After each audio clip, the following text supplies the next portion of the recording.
Game Freak. Oh, I'm a Gengar. I'm a Nidorino. I'm Gengar. I'm gonna use the Night Slash. Oh, I missed somehow. I'm a Nidorino. I'm gonna use Headbutt. Oh, wait, it doesn't work.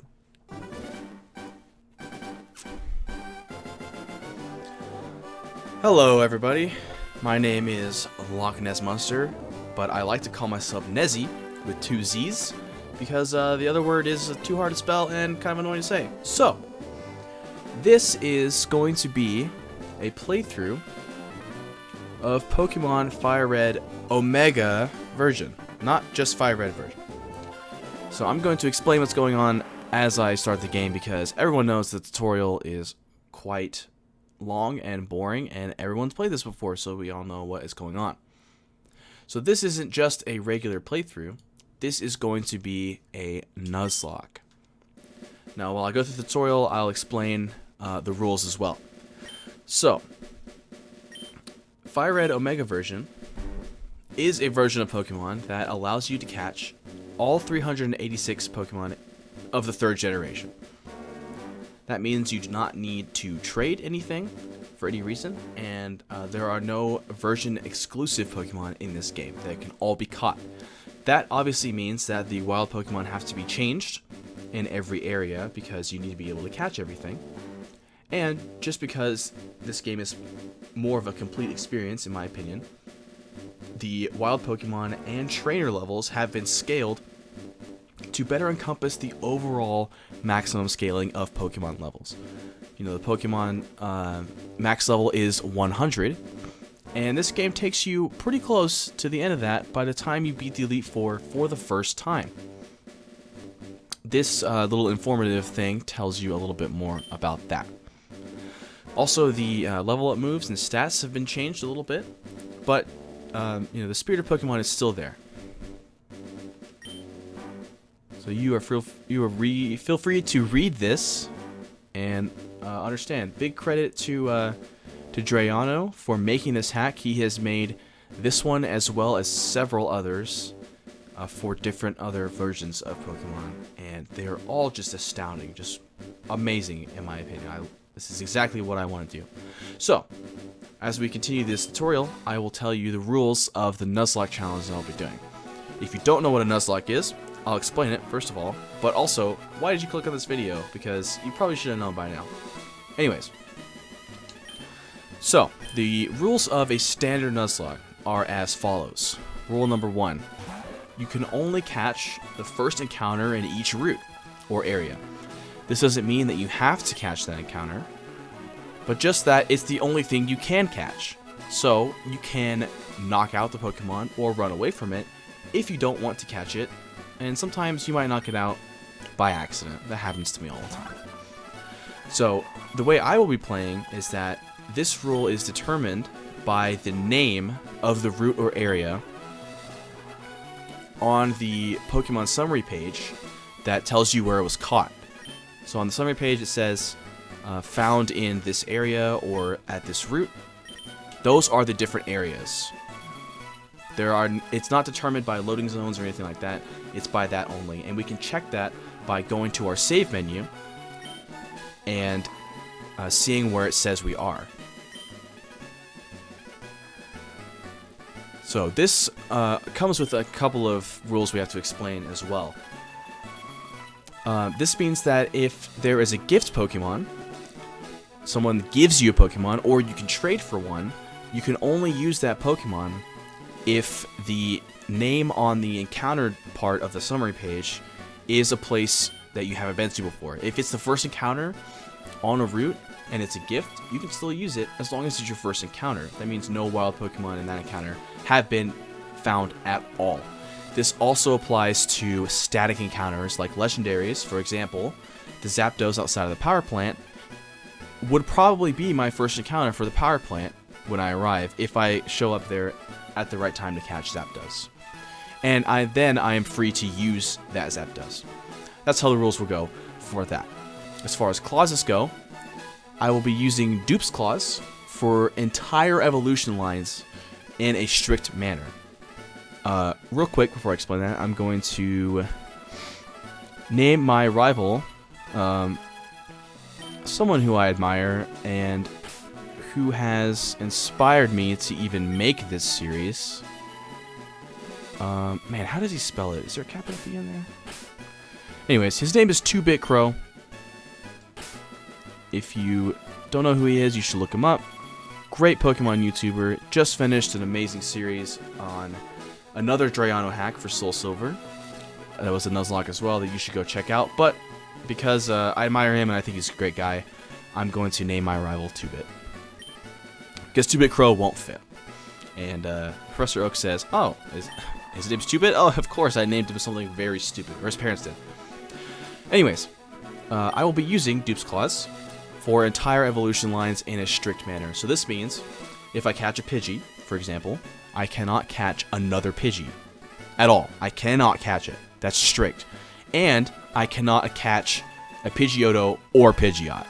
So once I catch one Pokemon in an evolution line, the entire evolution line is off limits. And they will not be counted as my first encounter. So if I catch a Pidgey on Route 1, and Route 2 there's a Pidgey or a Pidgeotto, I don't have to catch it. Actually, I can't catch it. I will not catch it, and it will not count. And I will also be playing with Shiny Claws, which means that if at any point in the game, if I encounter a shiny Pokemon, it is fair game. I can catch it, and it can be used. Because shiny Pokemon are so rare that it is a blessing if you find one at all. That is all rule number 1. Rule number 2. If a Pokemon faints, it is considered dead and cannot be used at all. ID number 5. That means fire type. Okay. No, okay, I'll have to explain the starter thing. Let me pause for a second while I explain everything. Yes, so if a Pokemon faints, it cannot be used. Immediately after the battle is over, if a Pokemon faints, I have to travel to a Pokemon Center somehow and box that dead Pokemon. Some people play where you will release them. I'm not playing like that. I have to box my Pokemon. I will be designating a box in the computer. I'm going to call it the graveyard, and we'll put all the dead Pokemon there. It's so we can pay our respects at the end of the game, or when we lose the challenge. And rule number 3 of standard Nuzlocks, this is more of a loose rule, but all Pokemon must be nicknamed. This is a pretty self-explanatory rule. I'll be nicknaming every Pokemon I catch, and that is just to increase the player's attachment to a Pokemon so it feels worse when you lose them. Oh, that's so harsh. Okay, so those are the standard rules of a Nuzlocke, but I'm going to be playing with some optional rules, and I'm going to clarify some other things that aren't quite explained in the standard rules. So, these optional rules are as follows. If at any point in the game I black out, that means my entire party is wiped, and they're all dead. It doesn't matter if I have any Pokemon in the box, the challenge is over. I lose. No exceptions. That means if one of the first trainers in Viridian Forest happens to have something really strong and it wipes me, the challenge is over. If it happens that early, I'll probably just restart. But that's how I'm playing. So later on in the game, some people like to play if they fight the Elite Four and they win, or they don't win, sorry, and their entire team gets wiped. They can box or release everything that died and create a new team and train them all up and try and fight again. That's not how I'm doing it. Okay, so that does it for that rule. The next thing I'm doing is a strict level limit. Pokemon that I own cannot be leveled past the next gym leader / the champion's highest level Pokemon. This is to prevent over-leveling and steamrolling through the challenge, because I could, just power level one Pokemon to win me the entire game. Not doing that. Strict level limit. This level limit will be suspended upon entering the gyms / the Elite Four. So gym trainers are typically a lot weaker than the gym leaders, and especially in this game, Fire Red Omega version, the gym leaders have full teams of 6 Pokemon, and they're all a lot higher level. So once I enter the gym, which means I won't enter it until I'm ready to challenge it. But once I enter the gym, the level limit will be temporarily suspended, because I'll probably level everything up to that max level, and they'll level up as I'm fighting the trainers in the gym. So the level limits will be suspended until the gym encounter is over. So once I go into the gym, or the Elite Four challenge for the first time, I either have to win the badge, or I lose, or I wipe out, or blackout, or whatever it's called in this game. I can't remember when they changed it from blackout to whiteout or whatever. Okay. I am free to change Pokemon in and out of my party. I know some people like to play where you fill up your party and that's it, and you can't replace anything until they're dead. I know that's how wedlocks work as well. And I generally like to play by keeping Pokemon in my party for as long as possible. But if I catch Pokemon that I think is going to be more useful than one I already have, I am free to box the old one and replace it with the new one. That's pretty easy. Also, there are no restrictions on any kinds of Pokemon that I can have in my party. That means I could have an entire team of normal types if I wanted to, or I could vary them. Obviously, I want to vary them because that's how you win, but it's not a type lock. It's not anything like that. I can duplicate types if I want to, especially at the beginning of the game, there's going to be a lot of normal types. I might have to. And that also means that legendaries are allowed as long as they follow one of the first rules in the standard Nuzlocke. And lastly, healing items in battle are unrestricted.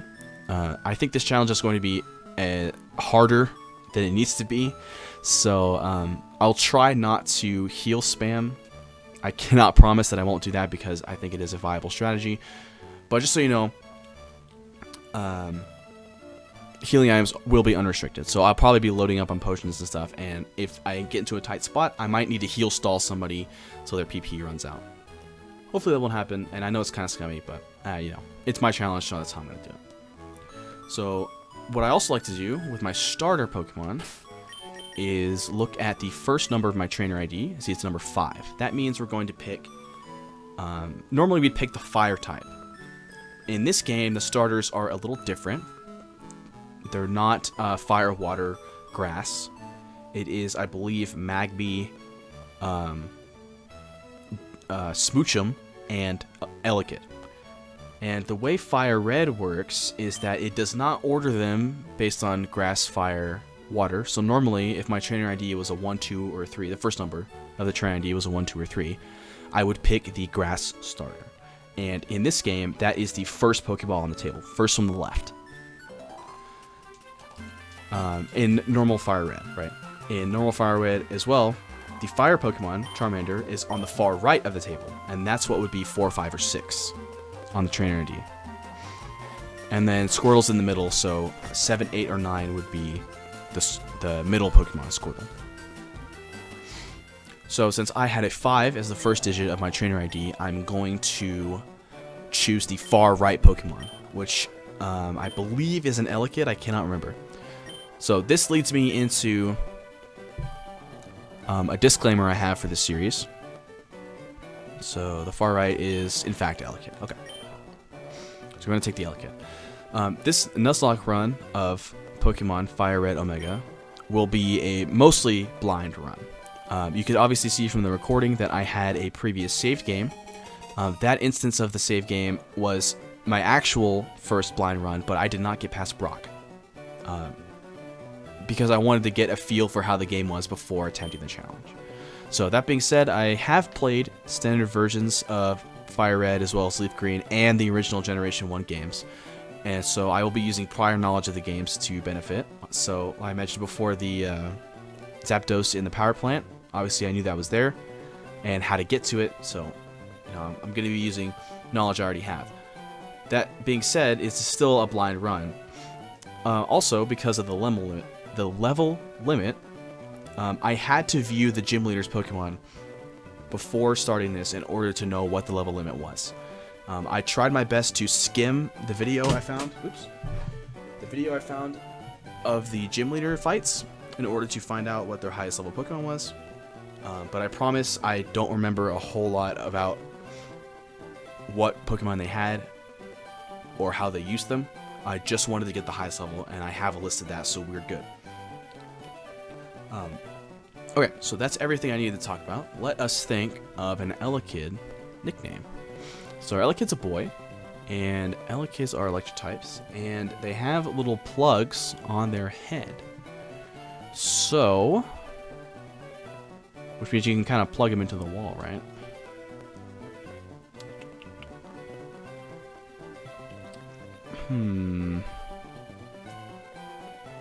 I don't want to do something cliche like vault or something, but I kind of want to do something like that. I know. Let's name him. I don't know what the select button is, so I have to go over there and click it. We're gonna name him Socket. Also, Elekids like to punch things, so kind of like a socket to him, you know?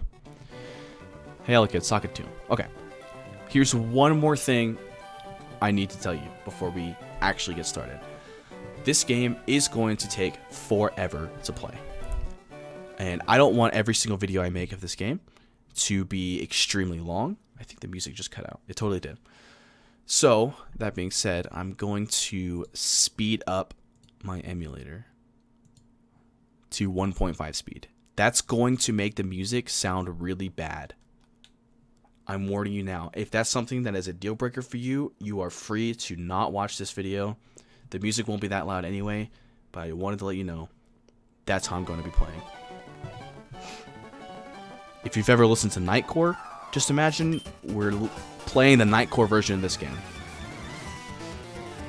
Because, yeah, I don't want every single video I make to be many minutes long. I'd like to finish this series this year.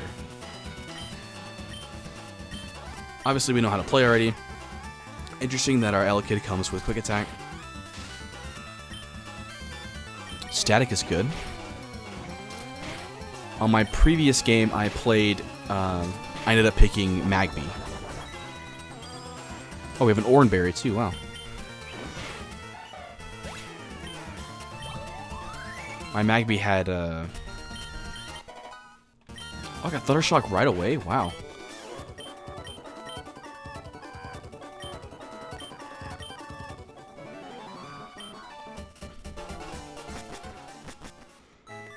So my other Magby had the ability that wasn't Flame Body. I can't remember. Oh, okay. I know I said this already once before. One last thing I need to mention is that the Nuzlocke doesn't start until I get Pokeballs. So I won't be training at all before I get them because I got the one level from the fight that was mandatory. But I will not be training on any of these Pokemon. And the encounter doesn't count, right, until I get Pokeballs. And I don't get Pokeballs until I get Oak's Parcel.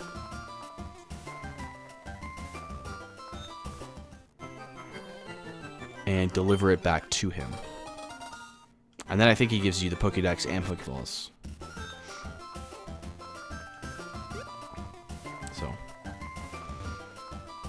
This first episode will be a little longer than the rest, probably.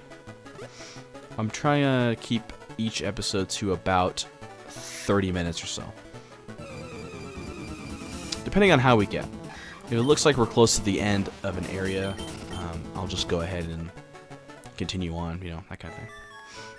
And gym leader battles will be in their own episode. For the most part. Brock's fight might not be like that, but we'll see.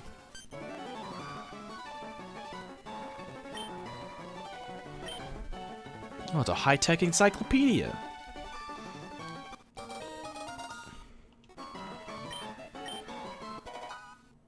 There we go. Now the Nuzlocke has officially started. All the rules I just explained, I spent the first, 15 minutes of this video explaining. Yeah. They all apply now. 2-Bit tells me that he's better than me. Don't even bother. I'll smell you later. Whatever, 2-Bit. Everyone knows you smell weird anyway. Smells like a bird, that guy. Okay, so if we encounter something here, this will be our Route 1 encounter. Which we didn't. Wait. We did encounter something. Okay, I'm going to force an encounter here because I want something in my party. Okay. Neither man, female. That is good. We want some variety. I would have been a little disappointed if we ended up with a Rattata or a Pidgey or something, because those are already available in the regular version. Poison Point. Yeah, get paralyzed. So if we'd ended up with one of those standard normal types, I would have been a little disappointed, because this game boasts, you know, having all sorts of Pokemon, and I want to be able to catch some stuff that you normally can't get. Yes, I would like to nickname this. So my go-to nickname for a male Nidoran is Nico, for no particular reason, honestly. So I'm going to nickname this one Nico, because it's a female. Alright. Oh, poison kills in this gen. Ooh. Right? I think so. We don't want to get killed. So let's heal before... Let's take a look at Nika.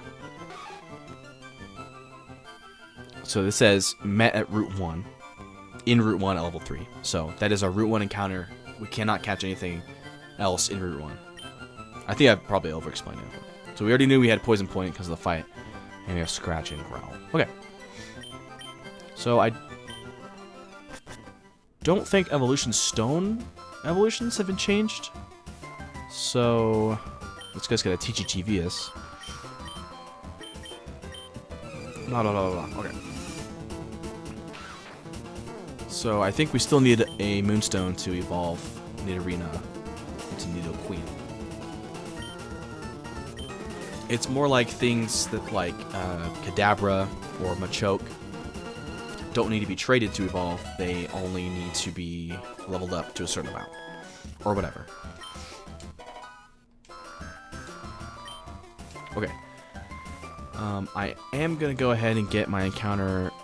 No, we have to fight him first. Okay, let's train for a little bit, actually. I'll speed up the training, but I will be recording. Anytime I ever play this game, I'll record it, so I can put it in the video, and you guys will know that I'm not cheating. If I happen to lose, or whatever, you'll see it. So, I will train for a little bit, but I will also just speed this up, so you can see everything, but you don't have to endure it all. So I'll just roll through it all. So I'm going to get both these guys up to level 7 real quick. Oops. And then I will be back.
Okay.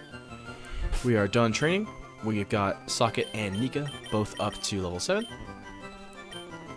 Oh, I'm actually just assuming that that's what our rivals' levels are going to be at. Ooh, that may be not accurate. We'll see. Oof, this could be bad. Oh, we get the encounter first? Okay, this is Route 22. Oh, we don't have it. Okay. Oh, I hope he's not... Wait, is he 9? Oh, wait, he might have been 9.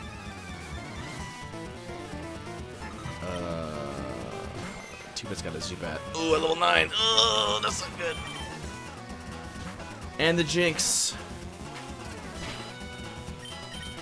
Good thing we have a electric type. Jeez. I don't know how we're gonna do with the Jinx. I forgot he was. I didn't buy any potion. No, I didn't. No, I have potions. You can probably see it briefly. I went back to my room and grabbed a potion in there because I forgot to grab it when we started. Oh, that's really bad. That didn't do anything. Oh, that hurt a lot. Oh.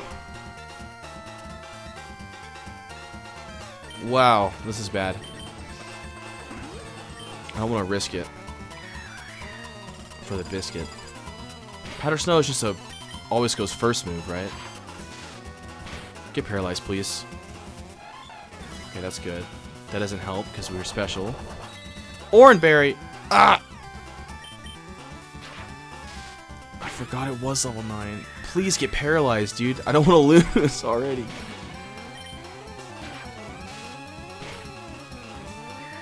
No! Stop it!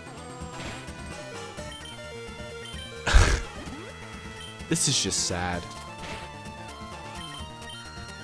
Where's my static? Come on. Dude, okay. I'll have to switch out.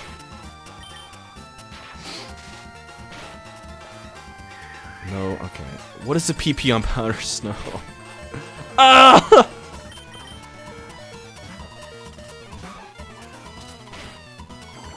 Oh, yes! Wow, okay. That was ridiculous. Wow.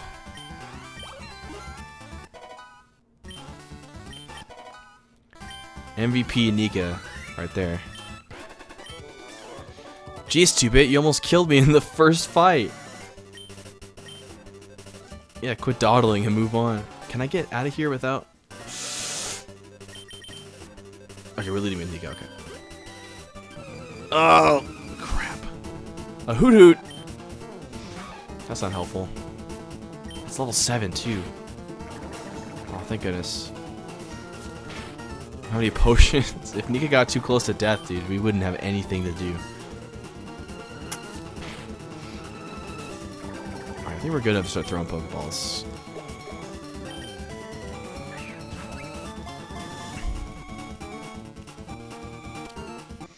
Here's the problem, though. Is Hoot Hoot gonna die on the way back to the Pokemon Center?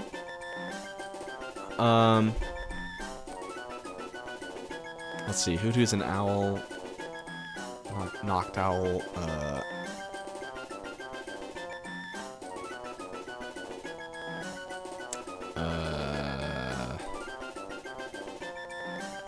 Alright, I'll come back when I have a name. Alright, I came up with a name. In that first playthrough I had of this, quote playthrough, I also caught a Hoot Hoot, and this is a really stupid name, honestly. So it's got a double meaning, right? Queen DDD, it's like King DDD. Oh man. 8 health points, okay. 7, 6, 5, 4, 3, 2, 1. Oh! She's gonna die! No! Oh, this is not okay. Okay, so Queen DDD is like King DDD. King DDD is a penguin, but they're both birds. That's fine. The other joke is that Triple D's, and you know, it's called a Hoot Hoot, like Hooters. That's a stupid joke. Oh, Queen Dedede died. Oh my god, dude. What a tragedy. Nika was like, I'm the only girl allowed. Wait, was the Hoodoo a dude? The Hoodoo was a dude. Oh my god. Oh gosh. Okay. So we make this box a cave. No, it's a crag, right? Crag. Yeah. And rename it. I'm so upset about this. The tragic loss of Queen Dedede. Grave. And then I know this will happen because I got that far in the game. Simple. No. Wait. Machine? Is it Poké Center? Hold on, I'll figure it out. Tiles? There it is. Okay. This guy looks like a steel cage. So we're gonna name this. Oops. Forbidden. Even though we're spelling forbidden wrong, but you know I don't have that many characters. So okay. So I know there's a gift Pokemon we'll get after the Viridian Forest that will probably not count because of the way the encounters work. So if we get it, that'll be forbidden. Oops. Alright, we're gonna pay our final respects to our first and final respects to Queen Dedede the Hoot Hoot. Oh my gosh. You lived far too short of a life. Did you have an item on you? I didn't even get to look at her. Him. Insomnia. Well, okay. Well, I guess on the plus side, that means we won't get a Hoot Hoot later. Or an Octowl later. So it's probably good for us. But, wow. Okay. What a perfect way to end the first episode. I didn't even heal. Let me go back and heal. Wow. We're also gonna buy some potions. Hold on, how much money do I have? The only trainer I've fought is 2-bit twice. So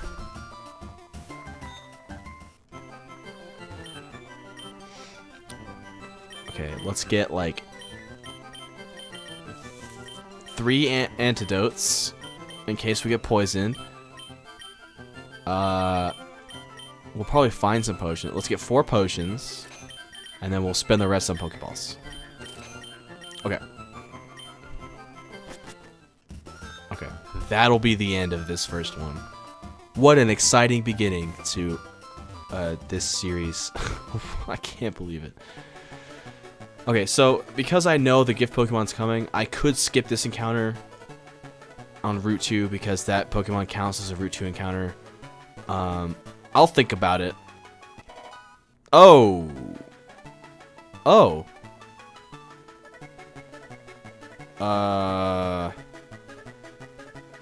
Okay. This is not the thing I was talking about. Okay, you'll have to believe me. I swear. I swear. After Viridian Forest, in that pathway between Viridian Forest and Viridian City. No. Yeah, Viridian Forest and Viridian City. Yeah. There's a lady that gives you a Torchic. And when I looked at the Torchic in my first playthrough, it was Route 2. So, I was like, I can't use it because I already caught something on Route 2. But I did not know this lady was here to give us a Trico. Wow, okay. So the Trico's our encounter, probably. We gotta name this thing. Does the Geico Gecko have a name? Oh, it's a girl. Okay, hold on. I'll be right back. Okay. Alright, I figured out a name. This is also really stupid, but I think it's funny. So, when Trico evolves into Grovyle, into Sceptile,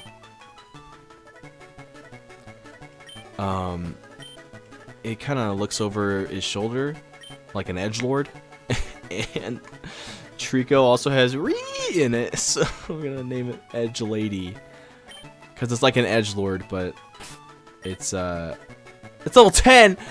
Oh my. It's a girl, so it's Edge Lady. Overgrow. Wow! Okay. Rip me apart in the comments, I guess.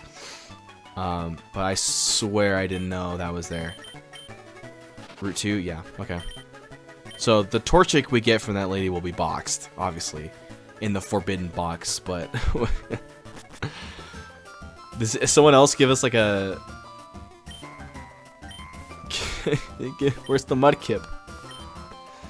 Okay. That's it. This episode's over. 44 minutes? Yeah, that makes sense. So, the game time there is, since it's just an emulator, it's based off my computer's time. So, that time, 54 minutes, is accurate, because I spent about 10 minutes training. Even though we're sped up, it doesn't work. The time doesn't work. Okay, so, thanks for watching the first exciting episode. If you liked it, leave a like. Obviously, if you want to see more, subscribe. This series will continue. And go check out 2-Bit Crow's channel. I'll link him in the description. He's pretty great. He's also one of my real-life friends, so that makes me want to support him even more. Thanks for watching again, and I will see you in the next one.